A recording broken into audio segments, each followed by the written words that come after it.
ምዕመናኖቿ በተናጠል የሚገደሉበት ሀገር ሆና ማየት ከዚህ የበለጠ የሚያም ነገር የለም። የቤተ ክርስቲያኑን የሰራው ኢትዮጵያ ያለው የኢትዮጵያ ቤተ ክርስቲያን ነው የሚሉ ሰዎች አሉ። የቤተ ክርስቲያን ድርሻ በጣም ትልቅ ድርሻ ነው ያላቸው። ሸጬን የምጠቀም አድርገው እያወሩም ነበረ። ያንን እንግዲህ ጊዜ ይፈተዋል። እንግዲህ ይህችን መሰለች ቤተክርስቲያን ለአንድ ምዕመን ምን አይነት ቫሊዩ እንዳላት መገመት አያስቸግርም። በአማርኛ በሚቀድሱበት ጊዜ ጃማይካዎቹ ወንድሞቻችን አማርኛ የማይሰሙት ይከፋቸዋል። የራስህን ታሪክ ጻፍ። አንተ የራስህን ታሪክ ስትጽፍ በአንተ ውስጥ የኢትዮጵያ ታሪክ እኮ ይነገራል። በፈተና ውስጥ ነው ያለፈችው ቤተክርስቲያናችንም ከቀድሞ ዘመን ጀምሮ። እሱን እንኳን መግለጽ አልፈልግም ነበር። እንግዲህ መቼስ በምስጢር ያወራነውን ካወጣሽው ዓላማውን ስቶ እንደዚህ ባልተጠበቀ ሁኔታ ፈተና ሲበዛ እንዴት ነበር ስሜት? በእግዚአብሔርና በእኔ መካከል ለሚደረግ ነገር የግሌን አውጥቼ እንዲያረጉኝ ማለት የፖለቲካ ይሆናል። በቃ ክብራቸውን ጠብቀው የቤተ ክርስቲያንን ክብር ሊያስጠብቁ የሚችሉ ብዙ ሰዎች አሉ።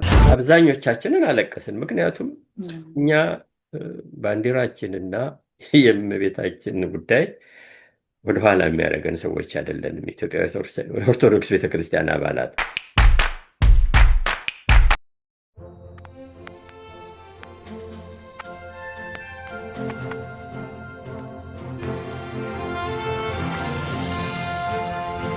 ሰላም፣ እንዴት ናችሁ? ውድ የዳር እስከ ዳር ቤተሰቦች፣ ዛሬም እንደተለመደው አንድ ትልቅ እንግዳ ይዤላችሁ መጥቻለሁ።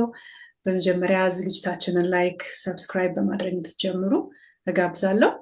እንግዲህ አቶ አቤል አድማሱ ይባላል። በቶሮንቶና አካባቢ ያላችሁ ብዙዎች ታውቁታላችሁ።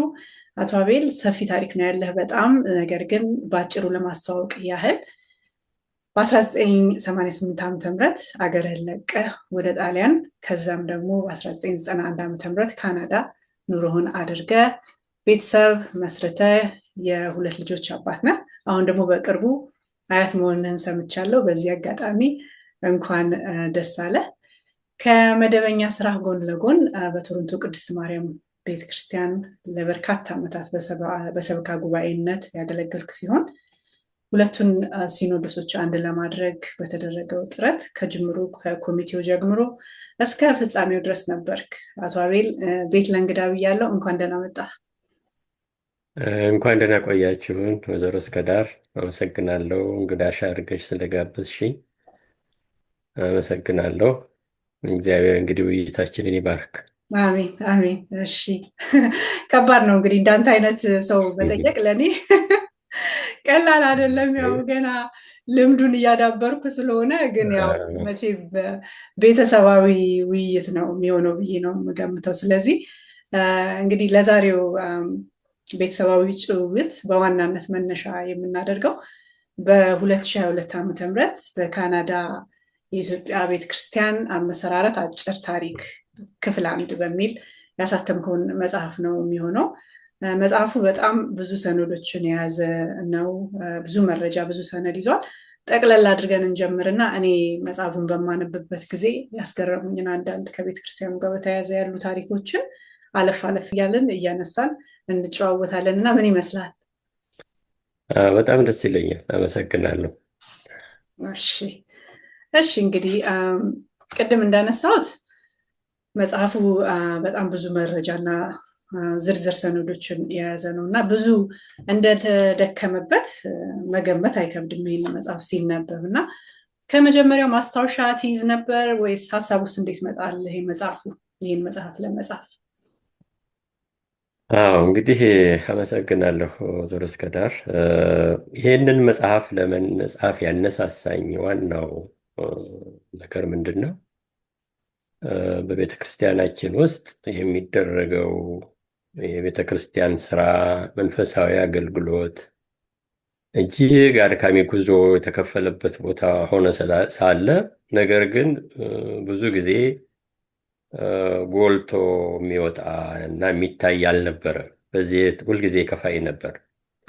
ነገር ግን እኔ ከልጅነቴ ጀምሮ በተፈጥሮዬ ዶክሜንቶችን በስነ ስርዓቱ የማስቀመጥ ልምድ ስለነበረኝ እያንዳንዷን ክስተት አስቀምጥ ነበር ኮፒ እያደረኩ። ምክንያቱም አንድ ቀን ሊፈልግ ይችላል የሚል ነው። በኋላ ቤተክርስቲያኑ ተሰርቶ ልክ ወደ መጨረሻው አካባቢ ሲደርስ ብዙ አይነት አፍራሽም ገንቢም የሆኑ መልእክቶች ከየአቅጣጫው ይመጣሉ። ከሚመጡት መልእክቶች አንደኛው የቤተ ክርስቲያኑን የሰራው ኢትዮጵያ ያለው የኢትዮጵያ ቤተ ክርስቲያን ነው የሚሉ ሰዎች አሉ። ሁለተኛ የካናዳ መንግስት ነው በራሱ ገንዘብ የሰራው የሚሉ አሉ። ሶስተኛ ደግሞ አፍ አውጥተው የቀድሞውን የኢትዮጵያን ፓትርያርክ ብፁዕ አቡነ ጳውሎስ እሳቸው በገንዘባቸው ያነጹት ነው የሚል ነገር እየመጣ ሆነ።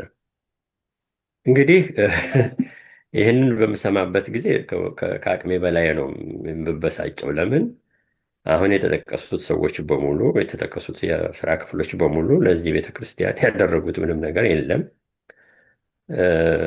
ህዝቡ ለፍቶ ጥሮ ግሮ፣ በተለይ አብዛኛው የቤተክርስቲያኑ አባል ከአቅሙ በላይ ያለውን አሟጦ የሰራው ቤተክርስቲያን እንዴት እንዳለፋበት እንዳልደከምበት ይቆጠራል የሚል ቁጭት አደረብኝ። ስለዚህ እነዚህን ዶክሜንቶች ያስቀመጥኳቸውን ዶክሜንቶች አንቀሳቅሼ በአስቸኳይ መጽሐፍ አለብኝ ብዬ ተነሳሁ።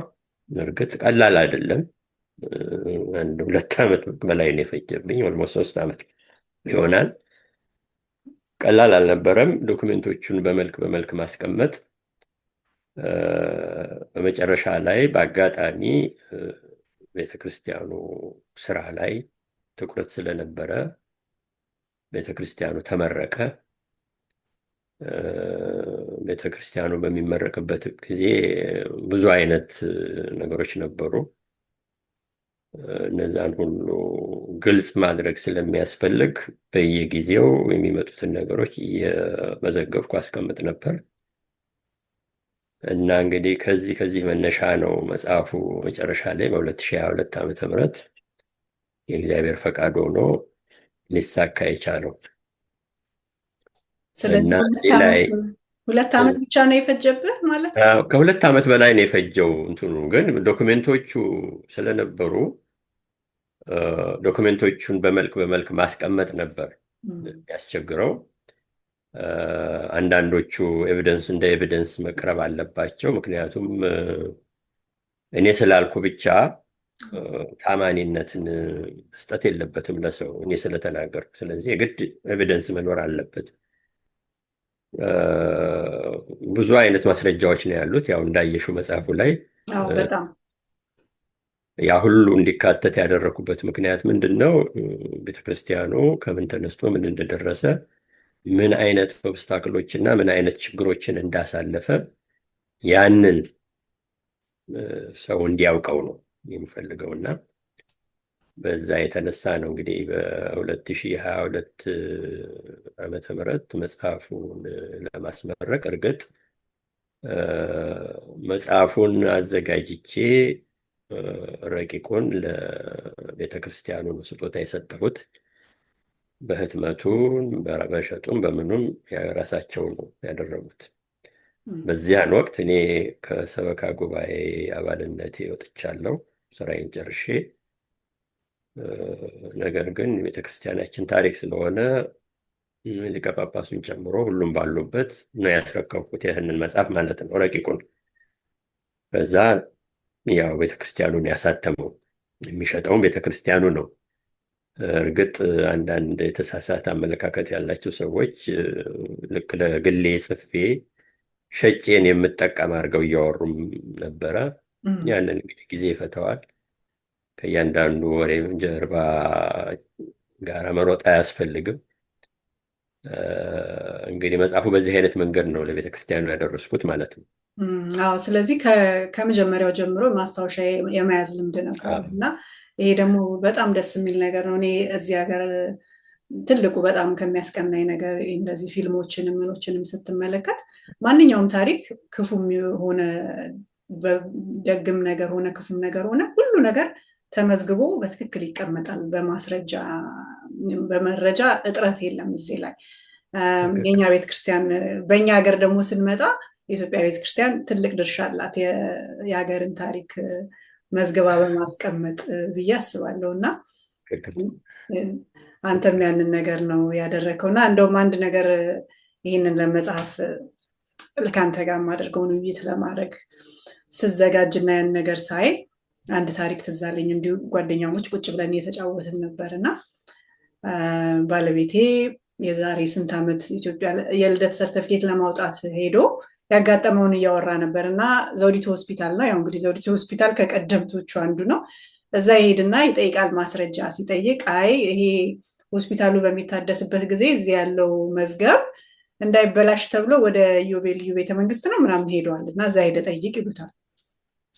እዛ ሄዶ ሲጠይቅ ዝናብ አበላሽቶት በሙሉ ያለው ፋይል በሙሉ እንግዲህ የዘውዲቱ ሆስፒታል ማለት የታሪክ ሰነድ ነው እንግዲህ አይደለም። እና ዝናብ አበላሽቶት በሙሉ ተበላሽቷል የለም ይሉታል። እንግዲህ ከዛ የሄደው ፕሮቴክትድ እንዲሆን እንዳይበላሽ ነበር። እዛ ሲሄድ ተበላሽቷል። ከዛ ምን አደረግኩኝ ያለው ራይል ቤተክርስቲያን ሄድኩኝ። ራይል ቤተክርስቲያን ሄጄ ጠየቅኩኝ። መቼ ነበር በስንት ዓመተ ምህረት በዚህ ዓመተ ምህረት ስል ብድግ አድርገው አውጥተው ሰርተፊኬቴን ሰጡኛል። የክርስትና የተነሳሁበትን ከነ ሁሉ ነገር ዶክመንት ሆኑ። ማን እንዳነሳ፣ የትኛው ቄስ እንዳነሳ፣ ማን እንደነበረ፣ ማን ክርስትና አባት እንደነበረ ሙሉ መረጃውን ከዛ አገኘና በዛ ምክንያት የልደት ሰርቲፊኬቱን ለማውጣት ቻለ ማለት ነው። እና ይህን ያነሳሁት የቤተ ክርስቲያን ድርሻ በጣም ትልቅ ድርሻ ነው ያላት ብዬ እንደው ከዚህ ጋር ስለተያያዘልኝ ነው ያነሳሁት አይደል? በትክክል ነው ያልሽው። እና እንግዲህ አሁን በካናዳ የኢትዮጵያ ቤተክርስቲያን ምስረታ አሁን ቀኑን ስናስበው ማርች 27 1986 ነው። እንግዲህ እዚህ ላይ ካየሁት ያ ማለት 40 ዓመት ማለት ነው። እንግዲህ ዘንድሮ 40 ዓመት ሊሞላው ነው። እና ወይም ደግሞ በስደት አሁን እኔ ደግሞ ሳስበው ስደት ወይም የውጭ ሀገር ኑሮን ስናስብ በጣም ሩቲን የሆነ ተደጋጋሚ አሰልቺ ሊባል የሚችል ነው ሀገራችን ከነበረን አንጻር። እና የሳምንቱ ሩጫ አልፎ እሁድ ቤተክርስቲያን ስንሄድ ትንሽ ረጋ ያለ ነገር የምናገኝበት መንፈሳችንም ሩጫችንም ትንሽ የሚቀንስበት ይመስለኛል። እና እናንተ ደግሞ እንግዲህ የመጣችሁበት ዘመን እንደዚህ አይነት አልነበረም። እንደው የነበረውን ዘመን እስቲ አስታውሰኝ አሁን ካለው ጋር እንዴት ከባድ እንደነበር። ያው መጽሐፍ ላይ ጠቅሰዋል፣ ግን ከአንተ ሰማው ደስ ይለኛል። በእውነት ነው፣ እውነትሽን ነው። ጥሩ ነጥብ ነው ያነሳሽው። ምክንያቱም እኛ እዚህ ሀገር በምንመጣበት ጊዜ እንግዲህ እኔ ከመጣሁ የዛሬ 36 ዓመት መሆኑ ነው። በዚያን ዘመን ቫን ሮድ ላይ የወንድሞቻችን ጃማይካውያን ያቋቋሙት ቤተክርስቲያን ነበረ። ሊቀ ካህናት ነበሩ፣ ቄስ ካህኑ። ያቺ እነሱ ያቋቋሟት ቤተክርስቲያን ውስጥ ምናልባት በጣም እንደ ብዙ የያዘ ከተባለ 30 ሰው ነው የሚይዘው። በጣም ትንሽ ነው ቤቱ። እንግዲህ የቀረው ሰው በሙሉ ብርድም ሆነ ምን ሆነ ወደ ውጭ እየወጣ ያው አካባቢው ይቆማል ማለት ነው። ብርዱ ከባሰም ደግሞ ወደ የቤቱ ይሄዳል። እና የነበረው ለቤተክርስቲያን ህዝቡ ለቤተክርስቲያኑ የነበረውና ምክንያቱም ቤተክርስቲያን ማለት በቀላሉ የሃይማኖት ቤት ብቻ አይደለችም። ቤተክርስቲያን ማለት በተለይ የኢትዮጵያ ኦርቶዶክስ ቤተክርስቲያን ለአንድ ኢትዮጵያዊ በእምነቱ ለሚጓዝ ኢትዮጵያዊ በኦርቶዶክሳዊ እምነት ለሚጓዝ ኢትዮጵያዊ ቤቱም ንብረቱም እናቱም አባቱም እህቱም ወንድሙም አክስት አጎቱም ነች። ምክንያቱም እቺ ቤተክርስቲያን መቼም ዛሬ ዘመኑ እየተለዋወጠ መጣና አንዳንድ ሰዎች እያጣጣሏት መጡ እንጂ ቤተክርስቲያኗ የታሪክ፣ የፍልስፍና፣ የትምህርት፣ የእውቀት የእውቀት መጨረሻ ያላት ትምህርት ቤት ነች። እንግዲህ ይህችን መሰለች ቤተክርስቲያን ለአንድ ምዕመን ምን አይነት ቫሊዩ እንዳላት መገመት አያስቸግርም። እና በዚህ የተነሳ በመጣን ጊዜ እርግጥ አጋጣሚ ሆኖ እኔ ስመጣ እንዳልኩሽ እዚህ ቫን ሮድ ላይ ያለው ቤተክርስቲያን ነበረ። እዛ መሄድ ጀመርኩ። ሊቀ ካህናትንም የተዋወቅኩት ያን ጊዜ ነው። በጣም አስቸጋሪ ነበር። ይገርምሻል። ራሳቸው ዲያቆን፣ ራሳቸው ካህን፣ አቁራቢ ሆነው ነበር የሚሰሩት። ሁሉንም ነገር የሚሰሩ እሳቸው ነበሩ። በኋላ በኋላ እግዚአብሔር ይመስገን የአሁኑ ቄሰ ገበዝ ሕይወት በዲቁና መጣላቸውና እሳቸው ጋር መስራት ጀመረ። ከዛ በኋላ ነው እንግዲህ ትንሽ እንትን እያለ የመጣውና የነበረው የሰው ብዛት ብዙ ሆኖ ግን ቤተክርስቲያኗ በመጥበቧ ምክንያት ብዙም ሰው አይሄድም። ያው እንዳልኩሽ ቦታም ስለማይገኝ አየሩም ደግሞ ከባድ ስለሆነ አየሩም ደግሞ የዚህ ሀገር አየር እንደምታውቂው ነው። ሰመር ሲሆን እሺ። እና ብቻ ቤተክርስቲያኗ እዚህ አለች ስለተባለ ብቻ በአዘቦቱም ቀን ሄዶ ተሳልሞ በውጭ የሚሄድ ሰው ብዙ ነው። እርግጥ ያን ጊዜ ብዙ እንዳሁኑ ብዙ ሰው የለም፣ ብዙ ኢትዮጵያዊ የለም። ቀደምቶቹ ከኛ በፊት የመጡት ጥቂት ሰዎች ናቸው ያሉት። በኋላ በእኛም ጊዜ የመጣው ሰው ጥቂት ነው። ይህን ያህል ብዙ አይደለም። እና እንግዲህ በዚህ አይነት ሁኔታ ነው ያሳለፍነው ማለት ነው። አዎ ልክ ነው። አዎ እዛ መጽሐፉም ላይ ጠቅሰዋል። እንኳን ቤተክርስቲያን መኖር አይደለም አንድ ካህን ማየት ራሱ እንዴት ብርቅ እንደነበር በትክክል ገልጸዋል። እና ይህንን ያነሳሁት ምንድን ነው እኛ አሁን ያለን ሰዎች እንደው ምን ያህል እድለኞች እንደሆንን በዛውም እንድናስታውሰው ነው። ምክንያቱም አንተም እንደተናገርከው ቤተክርስቲያናችን እምነታችንን ለእምነታችን ስንል የምንሄድበት ቦታ ብቻ ሳይሆን ባህላችን፣ ማንነታችን፣ አብሮነታችን በሙሉ ተጋምዶ የሚገኝበት ቦታ ነው ብዬ ነው የማስበው። እና እዛ ልክ ትንሿ ሀገራችን ሆና ነው የምትታየኝ ለእኔ ቤተክርስቲያን በበኩሌ። እና ቤተክርስቲያን ባይኖር ህይወታችን አሁን ያለው ጣዕምና ትርጉም ይኖረዋል ብዬ በፍጹም አላስብም። እውነት ነው።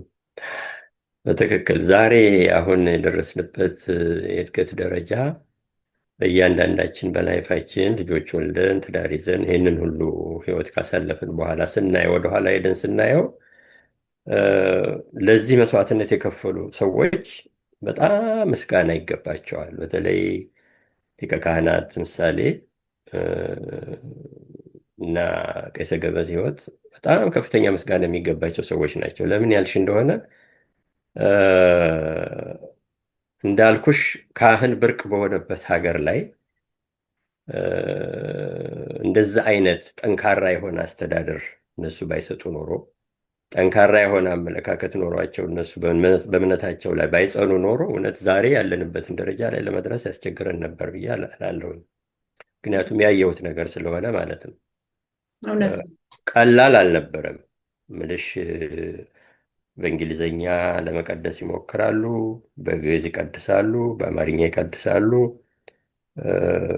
እንደገና ደግሞ በአማርኛ በሚቀድሱበት ጊዜ ጃማይካዎቹ ወንድሞቻችን አማርኛ የማይሰሙት ይከፋቸዋል። በእንግሊዘኛ በሚቀድሱ ጊዜ ደግሞ የኢትዮጵያን ግዕዝና አማርኛ ሲሰማ ያደገ ማንኛችንም እንግሊዝኛን ብንሰማም እንኳን አይጠመንም። እና ያንን ሁሉ ግን ለማቻቻል የሰውየው ስብዕና እጅግ ፈታኝ ነበር። በእውነት ነው የምልሽ። ቀላል ጊዜ አይደለም ያለፈው።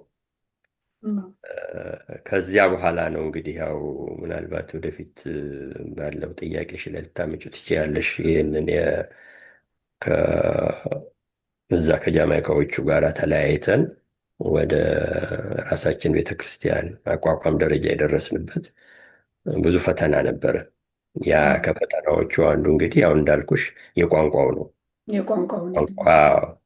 ሁለተኛ ነገር ደግሞ አንዳንድ የማይሆን አመለካከት ያላቸው ሰዎች ቤተክርስቲያኗ እንድትሰፋ እንድታደግ የማይፈልጉ ሰዎች ደግሞ በመካከል በሁለቱም ሰዎች መካከል ማለት በጃማይካዎቹ ተጠቃሚዎች እና በአማርኛ ተጠቃሚዎቹ መካከል ገብተው ብዙ አይነት ችግር ፈጠሩ።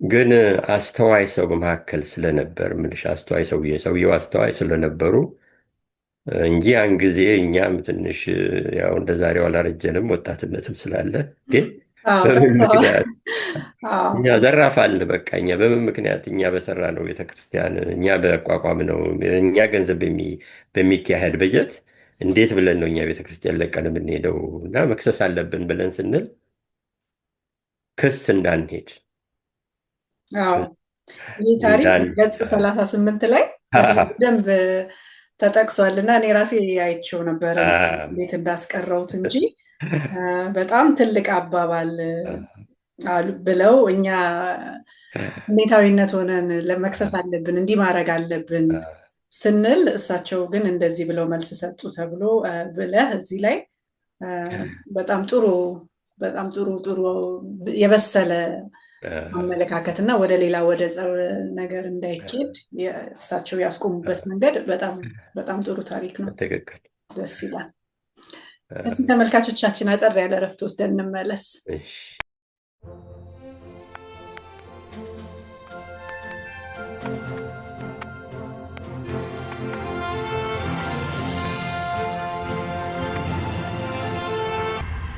እሺ ተመልካቾቻችን ተመልሰን መተናል። እሺ አቶ አቤል እስቲ አሁን ደግሞ ወደ መጽሐፉ ልመለስ እና ገጽ 22 ላይ ስለተጠቀሰው አንድ ታሪክ እናውራ። በጣም ደስ የሚለው ነገር ያንተ ምንድን ነው? አብዛኛውን የጻፍከው ነገር የዓይን እማኝነት ነው፣ የዓይን ምስክርነት ነው። በቦታው ላይ ነበርክ። የሌለህባቸው ቦታዎች ደግሞ የመጀመሪያ ፈርስት ሃንድ ኢንፎርሜሽን እንደሚባለው ከራሳቸው ከሰዎቹ የሰማኸውን ታሪክ ነው የጻፍከው እና ይሄም አንዱ ይመስለኛል። ገጽ 22 ላይ ስለተጠቀሰው አንድ ታሪክ ስናወራ የዛሬው አባ ኃይለማርያም ሊቀ ካህናት ምሳሌ እንግዳ ለአገልግሎት ጃማይካ ባሉበት በጠና ይታመማሉ። ነፍሳቸውን ይማርና ባለቤታቸው ወይዘሮ አበበች ያኔ ገና አዲስ የመጡበት ሰዓት ነበር እና የዛን ጊዜ በጣም የተፈጠረ የሚገርም ታሪክ አለ። እስኪ ስለሱ አጫውተኝ። አዎ እኔ የሚገርምሽ ነገር ይሄንን ታሪክ ደጋግሜ በጭንቅላቴ አውርቼ በቃ ምንም የማልጠግበው ነው። ለምን ለብዙ ሴቶቻችን አርአያነትን የሚያሳይ ነገር ነው። ወይዘሮ አበቡ እንግዲህ ያው የሊቀ ካህናት ባለቤት ሆነው ከኢትዮጵያ ከመጡ በኋላ አጠገባቸው ሆነው እየረዷቸው እያሉ በ1983 ዓ ም ይታመማሉ። ሊቀ ካህናት ከስራ ብዛት የተነሳ በጣም ይታመሙና ሆስፒታል ይገባሉ። በዚያን ጊዜ በሰሜን አሜሪካ ያለው የኢትዮጵያ ቤተክርስቲያን አስተዳደር በብፁዕ አቡነ ይስሐቅ የሚመራው አስተዳደር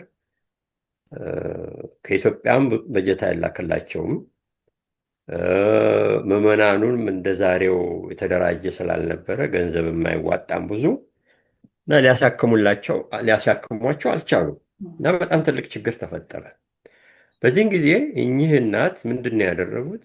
ከኢትዮጵያ ይዘው የመጡትን ጌጣጌጧቸውን የራሳቸውን የሚያጌጡበትን ጌጥ ወርቆች፣ የአንገታቸውን፣ የጆሯቸውን፣ የጣታቸውን አውልቀው ሸጠው በዛ የወርቅ ሽያጭ ነው እኚህ ሰው እየታከመው የዳኑት። ይሄ እንግዲህ ምንድን ነው ሁለት ነገር ነው የሚያሳየን። አንደኛ የሴትየዋን ታማኝነት፣ የሴትየዋን እውነተኛ ፍቅር፣ ታይታና ምቾት አእምሯቸው እንዳልመጡና ከካህኑ ባለቤታቸው ጋር ሊያሳልፉ የመጡትን መከራ የተቀበሉ ሴት ነበሩ። በቃ ይሄ እንግዲህ መቼም በሁልጊዜ በመንፈሳዊ ዓለም ላይ ሁልጊዜ መከራ አለ። ከመከራው አንዱ ነው እና ይሄንን የግድ እዚህ ታሪክ ውስጥ መግባት አለበት ብዬ ወስኜ ያስገባሁት። እንደውም በኋላ አንዳንድ ሰዎች ይሄ ነገር ቢወጣ ምናምን ብለው ነበር። ነው ይሄ ትልቅ መስዋዕትነት የተከፈለበት ነገር ስለሆነ ለሌሎችም እህቶቻችንን እናቶቻችን አርአያ ሊሆን የሚችል ነገር ነው።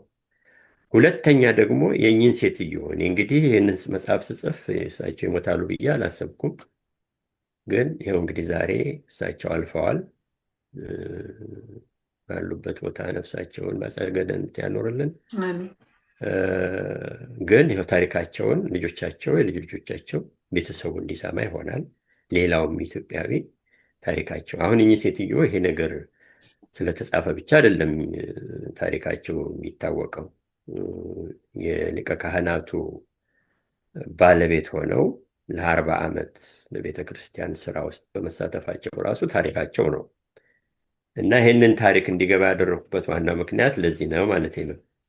አዎ በጣም በጣም ደስ የሚል ታሪክ ነው። አሁን እኔ ባይጻፍ ኖሮ እኛ እንዴት እንሰማው ነበረ? ግዴታ ከቅርብ ያለ ሰው ብቻ ነው ታሪኩን የሚያውቀው እና ደግሞ እየቆየ ሲሄድ ደግሞ ዘመኑ ይረሳል። ስለዚህ መጻፍ አለበት በትክክል። እኛ አንዳንደኛ ኢትዮጵያውያን ትንሽ የእኔ ታሪክ አሁን ባለፈው አንድ ሰውዬ ነበሩ እንደዚህ አቶ ተካልኝ ገዳሙ የሚባሉ ምናልባት አይተው ከሆነ መጽሐፋቸውን የእሳቸው የመጡ ጊዜ ሄጄ ነበር እና እኔ ልጽፍ ስል መጽሐፍ ፈልጋለሁ ስለዚህ ወቅት ስለው ሪቻርድ ፓንክረስት ነው እና የራስህን ታሪክ ጻፍ። አንተ የራስህን ታሪክ ስትጽፍ በአንተ ውስጥ የኢትዮጵያ ታሪክ እኮ ይነገራል።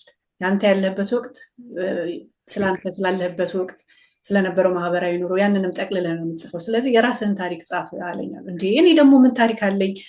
ምንድን ነው ለምንድን ነው የምጽፈው አልኩኝ ይላሉ። እና አንዳንዴ እኛ ስለ ራሳችን ማውራት እንደ ጉራ መስሎ ሊታይ ይችላል፣ ግን አይደለም፣ ታሪክ ነው። እና አሁን የእሳቸውም ይህ መጽሐፍ መግባት የለበትም ያሉት እኔ ለምን እንዴ አብረው ብዙ መስዋዕትነት ከፍለዋል። አንደኛ እሳቸው በዚህ ጉዞ ሲጓዙ ከባለቤታቸው በሚደረግ ድጋፍ እና እርዳታ ነው እንጂ ብቻቸውን ሊሆን አይችልም። ስለዚህ በጣም ደስ የሚል ታሪክ፣ በጣም ልብ የሚያሞቅ በተለይ አሁን ባለንበት ዘመን ገንዘብ በነገሰበትና እናትና ልጅ በሚያጣላበት ዘመን እንደዚህ አይነት ታሪክ መስማት በጣም በጣም ደስ ይላል እና እኔ በመካተቱ በጣም ደስ ይለኛል።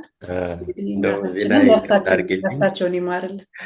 እዚህ ላይ ይቅርታ አድርጊልኝ እና በትንሽ ጨምር ለማድረግ ፈልጋለሁ በዚህ ጉዳይ ላይ። ለምን ያልሽ እንደሆነ እኚህ ሴትዮ ከባለቤታቸው ጋር ይህን ያህል ዓመት ሲኖሩ እና እስከ ህልፈተ ህይወታቸው ድረስ ልጆቻቸውን በመንከባከብ ልጆቻቸውን በማሳደግ ትልቁን ኃላፊነት የተወጡ ሴት ናቸው። ባለቤታቸው ሊቀ ካህናት በጠቅላላ በካናዳ ውስጥ ይህንን ቤተክርስቲያን ብቻ አይደለም ያቋቋሙት፣ የተለያዩ ቤተክርስቲያኖች እየሄዱ አቋቁመዋል። በዚያን ጊዜ ትራብል በሚያደርጉበት ጊዜ በሚሄዱበት ጊዜ እኚህ ሴትዮ ልጆቻቸውን ብቻቸውን ነበር ይዘው የሚኖሩት ያለምንም ረዳት። ይሄ እንግዲህ ምንድን ነው የሚያሳየው? የእኚህን ሴትዮ ታላቅነትና ጥንካሬ ነው። እስከ መጨረሻው ሰዓት ድረስ ህይወታቸው እስኪያልፍ ድረስ ታማኝነታቸውን፣ ለቤተ ክርስቲያናቸውን ያላቸውን ፍቅር፣ ለህዝቡ ያላቸውን፣ ለምዕመናኑ ያላቸውን አክብሮት እንደገለጹ ነው ያለፉት። እንግዲህ በህይወት ቆመን አንድ ሰው ታሞ ሲሞት እስከ መጨረሻው ሰዓት ድረስ አብረን ስለነበር የሴትየዋ እስከ መጨረሻው ህይወታቸው እልፈት ድረስ ለምዕመናኑ ያላቸውን አክብሮት፣ ቤተ ክርስቲያኗ እዚህ በመድረሷ መደሰታቸውን፣ እሳቸው እኔ ባልፍም አንድ ባለቤቴ ጋር አንድ ታሪክ ሰርቻለሁ፣ በዚህ እረካለሁ፣ እግዚአብሔርንም አመሰግናለሁ ብለው ነው ያለፉት እና እንደኚህ ታላቅ ሴት በእውነት ለብቻቸው ራሳቸው ታሪክ የሚጻፍላቸው ሴት ናቸው። ለዚህ ነው አመሰግናለሁ ዞሮ እስከዳር። በትክክል በትክክል ታሪኩ በመነገሩ በጣም ደስ ብሎኛል እና በጣም በቃ እኔ ሳነበው ራሱ ያው ቀድሜ በፊትም አንብቤው ነበር፣ ግን አሁን ድጋሚ ሳነበው በቃ ይሄማ ታሪክ በደንብ መነገር አለበት፣ እንደውም ለብቻው መወራት ሁሉ ያለበት ነበረ። ስለዚህ ደስ ብሎኛል እኔም ስላነሳሁት።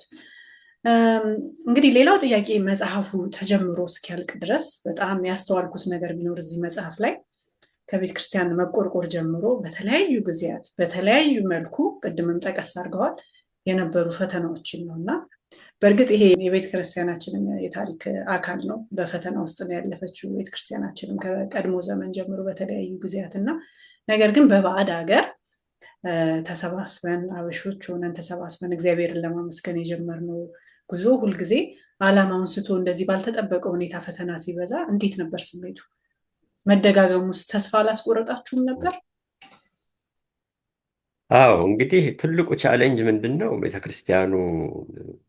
በቤተክርስቲያኑ እድገት ውስጥ ቤተክርስቲያኑን ምንም ተነስተን ከዜሮ ማለት ነው ተነስተን ዛሬ እዚህ ደረጃ ላይ ከደረስንበት ወደኋላ ሄደን ያለፍናቸውን ነገሮች ስናስበው እውነት በሰው ኃይልና በሰው ብርታት ይታለፍ ነበር የሚል ጥያቄ ውስጥ ነው የምንገባው። እግዚአብሔር ካረዳ በእውነት የነበረብን ፈተና ቀላል አልነበረም። ገባሽ? አሁን ወሬ ከውጭ ሰምተሽና በተፈጠረው ነገር አብረሽ የነበርሽበትን ለመናገር የትኛው ነው ትልቁ ምስክር የሚሆነው? እና አንዱ ትልቁ ቻሌንጅ ምንድን ነው? በቤተ ክርስቲያናችን ውስጥ ቤተ ክርስቲያኑን እንዳያድግና እንዳይሰፋ የሚከፋፍል የፖለቲካ ኃይል አለ ከውጭ።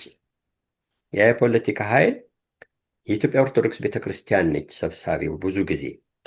እና ያ የፖለቲካ ኃይል በየአቅጣጫው ይህን መሰባሰብ ስለማይፈልግ ያለው አማራጭ ምንድን ነው? የቤተ ክርስቲያኖቹን ምዕመናንና ካህናት እርስ በርስ በማጋጨት ነው ድል ማድረግ የሚፈልገው። ይሄ ጉዞ ደግሞ በቤተ ክርስቲያኑ ስራ ላይ እንቅፋት ይሆን ነበር።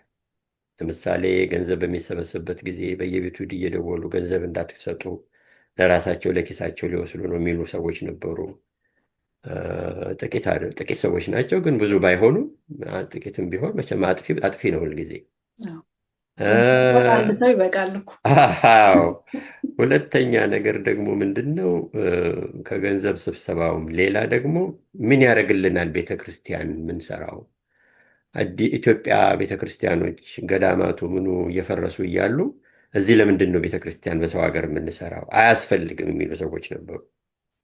በጣም ምልሽ የሚደንቅሽ አይነት ቻሌንጅ የሚያመጡ ሰዎች አሉ። ይመጡና የ2 ሚሊዮን ብር ያን ጊዜ እንግዲህ ስንጀምር እኛ 2 ሚሊዮን ብር ይፈጃል ብለን ነበር የተጀመረው።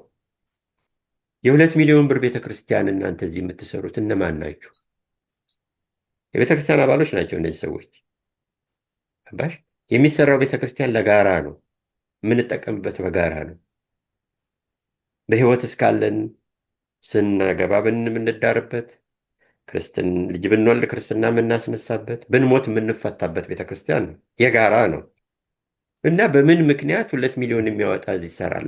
ታዲያ እንዴት መሆን አለበት? አይ ገንዘቡ እየተዋጣ ለውጭ ኢትዮጵያ ላለው ቤተክርስቲያን መረዳት አለበት የሚሉ አሉ። እኛስ እዚህ ሰው አያምርብንም? እኛ ቤተክርስቲያን አያምረንም? እኛ በጸሎት ቤት አያምረንም? እና መጨረሻ ላይ ደግሞ የቤተክርስቲያን እዚህ ተገዝቶ ከመጣን በኋላ ደግሞ እዚህም ቤተክርስቲያን ራሱ ምን ያደርግልናል? 2 ቦታ አንዱን ቦታ እንሸጠው የሚሉ ሰዎች ነበሩ። መሸጥ አለበት። ለምን? እና ዛሬ እንደውም አልፈን ተርፈን የምንገዛበት ዘመን ላይ ደረስን አይደለ? ልንገዛ የምናስብበት ደረጃ ቢሆንልን አሁን ያንን ሰፈር በሙሉ ብንጠቀልለው ጥሩ ነው ፈቀድ እና ያንን ሁሉ ታልፎ መጨረሻ ላይ ደግሞ የህንፃ አሰሪ ኮሚቴው እና ሰበካ ጉባኤው የክህነቱ አስተዳደር በመተባበር ይሄ አሁን ያለውን ካቴድራል ለመስራት የወጣውን ፕላን አሳምኖ ስራ ላይ መሰረት ለመጣል የነበረው እንትን ጥሩ አልነበር። ምልሽ በጣም ረዥም አድካሚ ጉዞ ነበር። በጣም የሚገርም እኔ እኮ እንዳልኩ ነው። በቃ በፈተና ላይ ፈተና እንደዚህ አይነትም ነገር ተፈጥሮ ነበር እንዴ እያልኩ እኔ ከመምጣቴ በፊትም የነበሩ ነገሮች ስለነበሩ ከመጣሁ በኋላ ያሉትን አንዳንዶቹን አውቃቸዋለሁ። ግን ከዛ በፊትም ደግሞ እንደዚህ አይነት ጉድ ተፈጥሮ ነበር። በቃ በጣም እየደነቀኝ ነው በቃ እንደ አዲስ ያነበብኩት። እና ስለ ፈተና ሲወራ አንድ ነገር አጫውተኸኛል በግል 2 ቀን መኪና ውስጥ አድሬያለሁ አልከኝ። ለምን ነበር? ምን ነበር የተፈጠረው? እሱን እንኳን መግለጽ አልፈልግም ነበር። እንግዲህ መቼስ በምስጢር ያወራነውን ካወጣሽው ምን ሆነ መሰለሽ፣ አንድ ወቅት ላይ ቤተክርስቲያኑ እንዳልኩሽ የቤተክርስቲያኑ በውጭ የፖለቲካ ሰዎች እየተገፋ ትልቅ ችግር ላይ የመውደቅ ደረጃ ላይ ደርሶ ነበር። በዚያን ወቅት አንድ ወቅት ላይ ምን ሆነ፣ የኡራኤል ማህበር የሚባል ተቋቋመና በዛ በኡራኤል ማህበር ተሳቦ ቤተክርስቲያኑን ምዕመናንና ቤተክርስቲያኑን ለሁለት ለመክፈል ትልቅ እንቅስቃሴ ተጀመረ። ያው በማስረጃ አስደግፍ እዛ ላይ እንዳስቀመጥኩት ማለት ነው። ያንን እንቅስቃሴ ለመግታት የነበረው ውጣ ውረድ ቀላል አልነበረም። አንደኛ ብዙ ሰዎች አምነውበታል ይህን ነገር ምልሽ በቁጥር በርከት ያሉ ሰዎች አምነውበት ቤተክርስቲያኑ ለሁለት መከፈል እንዳለበት ይሄ አንደኛው የአብርሃም አዳራሽ እነዚህ አሁን የሚሉት ሰዎች ሊቆጣጠሩት፣ ይሄኛው ደግሞ ከወዲህ ያለውን ቤተክርስቲያን ደግሞ ያው ካህናቱና የቀረው ምዕመናን እንዲይዘው ይሄ ሁሉ ከተሰራ በኋላ ከዛው ከሴረኞቹ አብረው ካሴሩት ውስጥ ይሄ ነገር ወጣ። በአጋጣሚ እስከ ዳር በአጋጣሚ ሊቀ ካህናትና ባለቤታቸው ትኬት ተገዝቶላቸው እኛ ሳንሆን የሲያትል ገብርኤል ቤተክርስቲያን ካቴድራል ትኬት ገዝተው ለምርቃት ጋብዘዋቸዋል። እዛ ሄደው እንዲመርቁ ማለት ነው።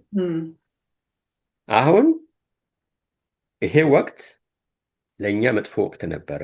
ስለዚህ ሊቀ ካህናትንም አትሄዱም አልናቸው። ስብካ ጉባኤ ተሰበሰብንና ሊቀ ካህናት እርሶም አይሄዱም፣ በቤተ ክርስቲያናችን ላይ እንዲህ ያለ ነገር መጥቷል፣ እርሶም አይሄዱም፣ እኛም ደግሞ ይህንን ነገር እዚሁ በቁጥጥር ስር ማዋር አለብን። ቤተ ክርስቲያኑ በዚህ በማይረባ ነገር ለሁለት መከፈል የለበትም አልንና በመጀመሪያ ያደረግነው ነገር ምንድን ነው? የዑራኤል ማህበር ምክንያት ሆኖ እዛ ውስጥ ስለገባ የዑራኤል ማህበርን አገድን። እንደ ማንኛውም የጽዋ ማህበር መጠቀም እንደሚችሉ፣ ነገር ግን ይሄ አዳራሹን እንከራያለን፣ አዳራሹን እንወስዳለን የሚለውን ነገር እሱን እንዲያቆሙ አገድን። ሁለተኛ ነገር ደግሞ በቤተ ክርስቲያኑ እና በምዕመናኑ እና በካህናቱ መካከል የተፈጠረውን ነገር እኛ አጀስት አደረግን፣ እናስተካከልንና በውይይት ማለት ነው። አሁን በዚህ ላይ እንዳለን አቡነ ይስሐቅ የሰሜን አሜሪካው ሊቀ ጳጳስ የነበሩት ይህንን ቤተክርስቲያን ሲቋቋምም የመጀመሪያው አባት የነበሩ ናቸው። እሳቸው ደብዳቤ ጻፉ። ያው እዛ መጽሐፉ ላይ አለ። በደብዳቤው ላይ ምንድን ነው መጥቼ አመራር ልሰጥ እፈልጋለሁኝ የሚል ነው ይዘቱ። እንዳየሽው ያንን አመራር ሰጣለሁ የሚል ነው። በደስታ ተቀበልንኛ። መልስ ሰጠናቸው። በደስታ ተቀበለናል። የሚያመጡበትን ቀን ይንገሩን፣ እንቀበሎታለን።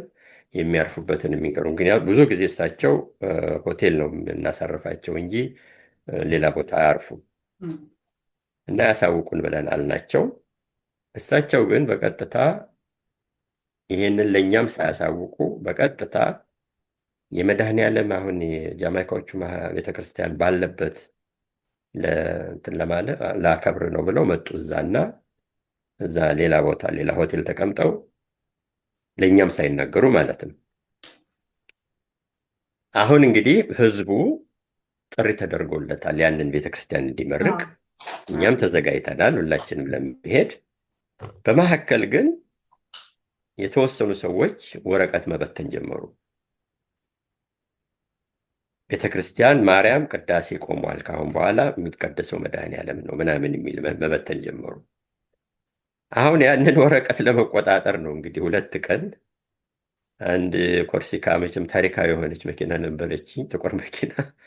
እሷ ውስጥ 2 ቀን አደርኩ እዛ። እንግዲህ ይህን ስጠብቅ ማለት ነው፣ ጥበቃ ማለት ነው። ምክንያቱም ጠንትን የለንማ፣ ሴኩሪቲ የለንም። ያን ጊዜ ሴኩሪቲ ለመቅጠር አቅም የለንም። የምትጠብቀው ምንድን ነው? የምትጠብቀው እንግዲህ ሲበትኑ ያውን ሰዎቹን እንግዲህ ለማስቆም ነው። ሲበትኑ እነሱን ለማስቆም የግድ ፖሊስ ለመጥራትም ቢሆን አንቺ እዛ መሆን አለብሽ እኮ።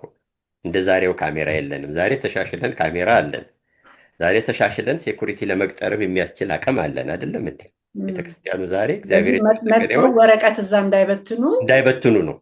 ይህንን የተሳሳተ መረጃ እንግዲህ ምንድን ነው በዚህን ቀን ማርያም ቅዳሴ አይቀደስም። እንግዲህ በሰንበት ቀን እመቤታችን ጽላት ባለበት ቤተክርስቲያን አይቀደስም የሚል ገባሽ? እና ይሄ ነው፣ ለዚህ ነው ያንን ያደረግኩትና እርግጥ እኔ ምን ወቅት ነበረ ወቅቱ? ወቅቱ ደግሞ የሚገርምሽ ነገር ልክ ኦገስት አካባቢ ነው። ኦገስት አካባቢ ነው እና ሐምሌ ወይም ኦገስት መካከል ላይ ነው እንደማስታወሰው። አየሩ መጥፎ አልነበረም ግን ኤኒዌይ መቼም ምልሽ ከቤተሰብ ተለይተሽ ውጭ ማደር ራሱ በጣም ቀላል በጣም ነገር አይደለም። እግዚአብሔር በጣም ይመስገን። የሚገርም ነው እንጂ ግን ይህን መጽሐፉ ላይ ማካተት ያልፈለግክበትን ምክንያት? አዎ አይ ብዙ የሚገርምሽ ነገር የግል ነገር ማካተት አልፈለግኩም እዛ ላይ እንጂ ብዙ እኮ እኔ በፐርሰናሊ እኮ ብዙ የደረሰብኝ ሰው ነኝ እኮ። ብዙ አይነት መገፋት፣ ብዙ አይነት ወቀሳ፣ መሰደብ፣ እንደውም ለመደብደብም የተሞከረ ሁኔታ ሁሉ አለ እኮ። ያንን ሁሉ አልጠቀስኩም፣ ግን አስፈላጊ አይደለም። እኔ የምሰራው የፖለቲካ ስራ አይደለም። እኔ የምሰራው ለቤተ ክርስቲያን በረከት ለማግኘት ነው። ባጭሩ ገብቶሻል። አሁን እነሱ እንደሚገምቱት ገንዘብ ለማግኘት ጥቅም ለማግኘት አይደለም። ስለዚህ እኔ የምሰራውን የበረከት ስራ እግዚአብሔርና እኔ ነን የምናውቀው። በእግዚአብሔርና በእኔ መካከል ለሚደረግ ነገር የግሌን አውጥቼ እንዲያረጉኝ ማለት የፖለቲካ ይሆናል። ገብቶሻል። ለዚህ ነው ይህንን ያላደረኩት።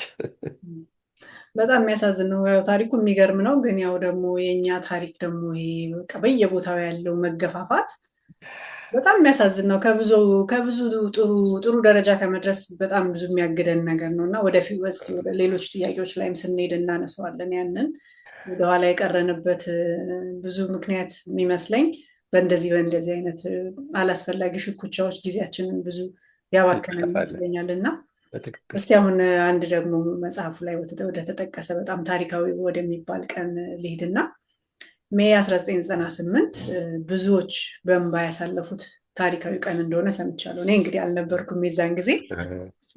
የዛን ቀን ብዙ ታሪካዊ ሁነቶች ነበሩ። ሰንደቅ ዓላማ ተውለብልቧል።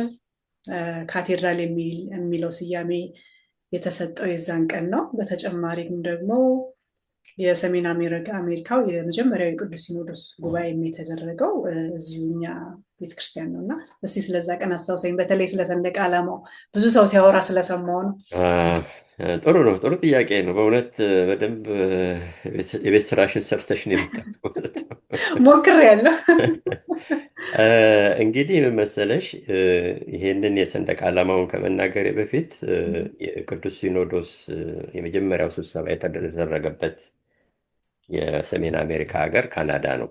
ለዚህም መቼም እግዚአብሔር የተመሰገነ ይሁን ትልቅ በረከት አግኝተናል።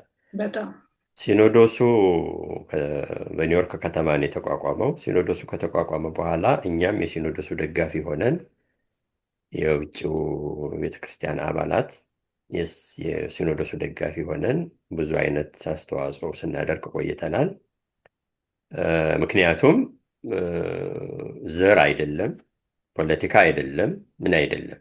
እኛ የቤተ ክርስቲያኑ ሕግ ተጥሷል ነው የኛ። በቃ ሊትራሊ የኛ ዓላማ የቤተ ክርስቲያኑ ሕግ የፍትሐ ነገሥቱ ሕግ ተጥሶ ፓትርያርክ እያለ ፓትርያርክ አይመረጥም የሚለውን ብቻ ነው የኛ ሞቷችን። በቃ ዓላማችን እሱ ነው። በዚህ ምክንያት ነው የውጭውን ሲኖዶስ የደገፍ ነው እንጂ ሰዎች እንደሚያወሩት የዘር የምን አይደለም። ሲኖዶሱ እዚህ ተቋቁሞ የመጀመሪያ ሲኖዶስ ስብሰባ እዚህ ሲያደርግ አቅማችንን መቼምልሽ መገመት ትችያለሽ። በዛን ጊዜ አቅም የለም፣ ግን እግዚአብሔር የተመሰገነ ይሁን ጥሩ የቤተ ክርስቲያን አባላት፣ ጥሩ መንፈሳዊ የሆኑ ምግባር ያላቸው፣ ስርዓት ያላቸው፣ በቃ ክብራቸውንም ጠብቀው የቤተ ክርስቲያንን ክብር ሊያስጠብቁ የሚችሉ ብዙ ሰዎች አሉ። በነዛ ብርታት ከሚገባው በላይ ዝግጅት ተዘጋጅቶ ያንን የሲኖዶስ ስብሰባ የተደረገው። በዚህ ጊዜ እንግዲህ ምንድን ነው የሆነው?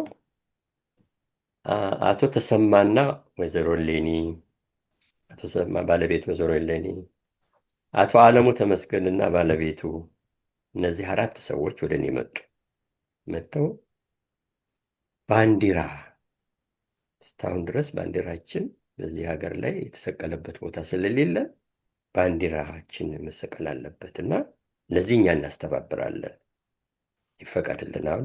ተፈቀደላቸው።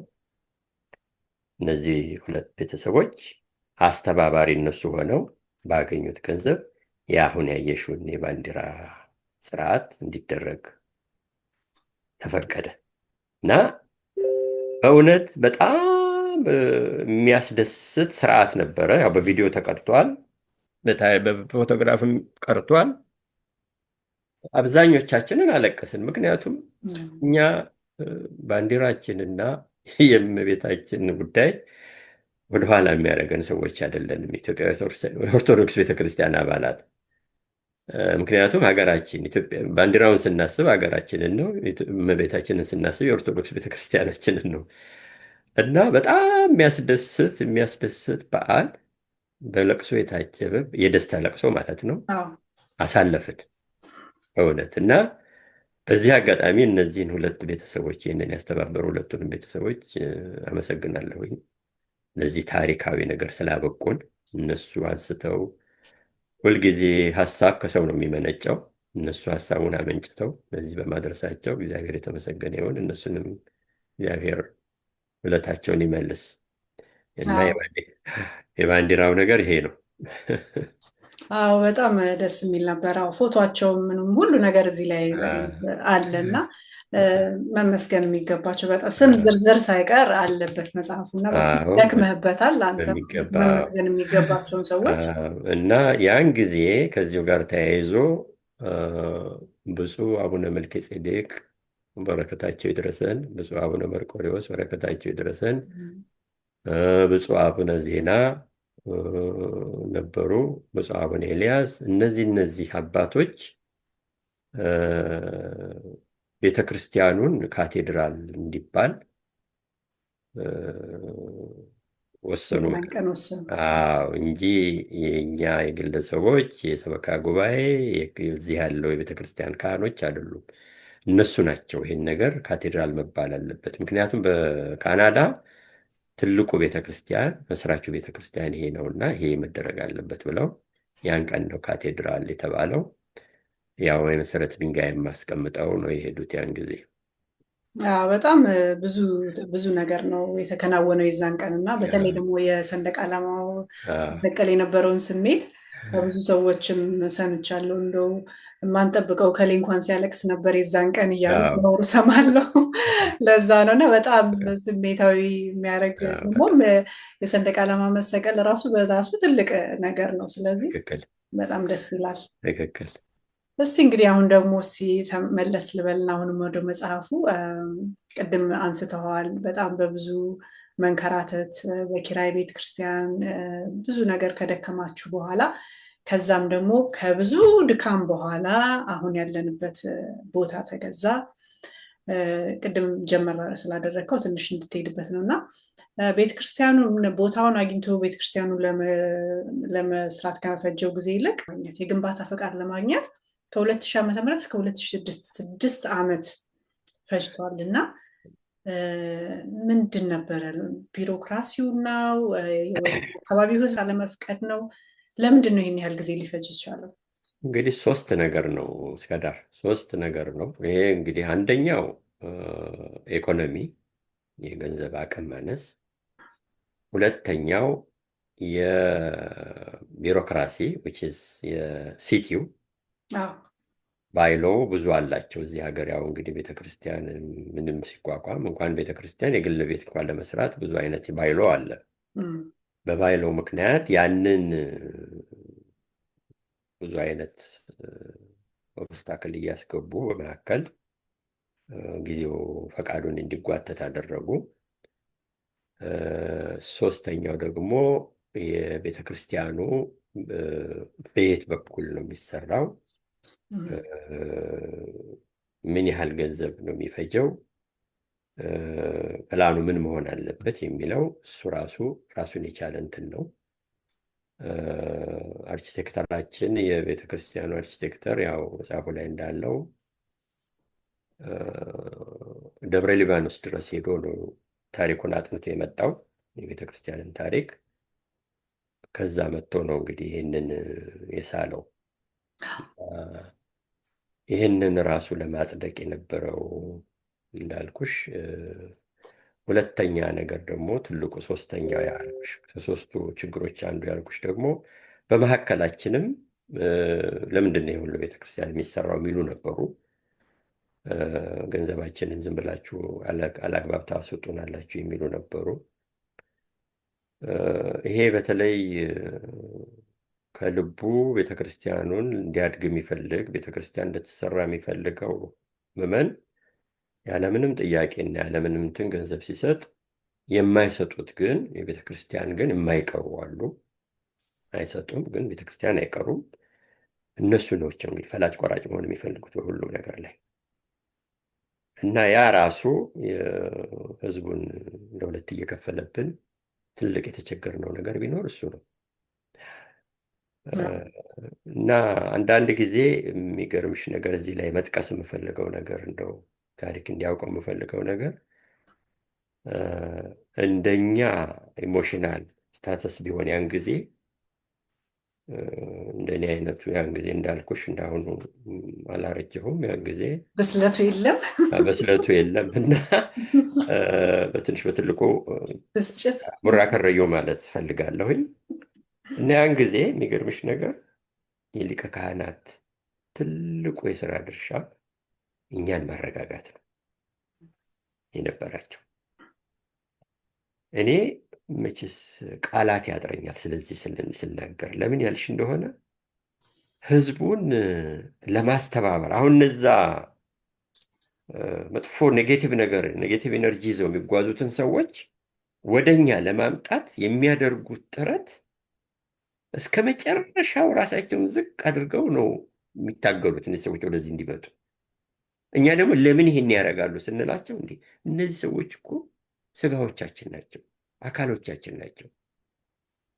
ለምንድን ነው ገና ለገና እነሱ በእነሱን ስህተት ራሳቸው እንዲጥሉ የምናደርግ? በፍቅር ነው ማምጣት ያለብን። አንዳንድ ጊዜ እኔ አይ በቃ ይሄ ከሆነ መግለጫ መሰጠት አለበት ብዬ ብድግ እላለሁ ብዙ ጊዜ። እንደዛ ተጠቅሷል። እና እሳቸው የለም አቶ አቤል ይሄ ነገር አይሆንም፣ ረጋ በል። አንዳንድ ጊዜ በጣም እንትንም ትላቸው እንግዲህ አቶ አቤል ገዝታ ያለው ይሉኛል። ታውቂያለሽ እንግዲህ የቤተ ክርስቲያን ነገር ከባድ ነገር ነው። እሺ ገዝታ ያለው እምቢ ካልክ ይላሉ። እና በአጠቃላይ ግን እንደዚህ ሶስት ነገሮች ናቸው ወደኋላ ያጓተቱን ለማለት ነው። የአመራር ጥበብ እኮ ቀላል ነገር አይደለም። ትክክል፣ ቀላል ነገር አይደለም። ብዙ ነገሮችን አስታርቆ መሄድ በጣም ከባድ ነው። በተለይ ሰው መምራት ቀላል ነገር ከባድ ነገር። እስቲ እንግዲህ ደግሞ አሁን አጠር ያለ እረፍት ወስደን ብናደርግ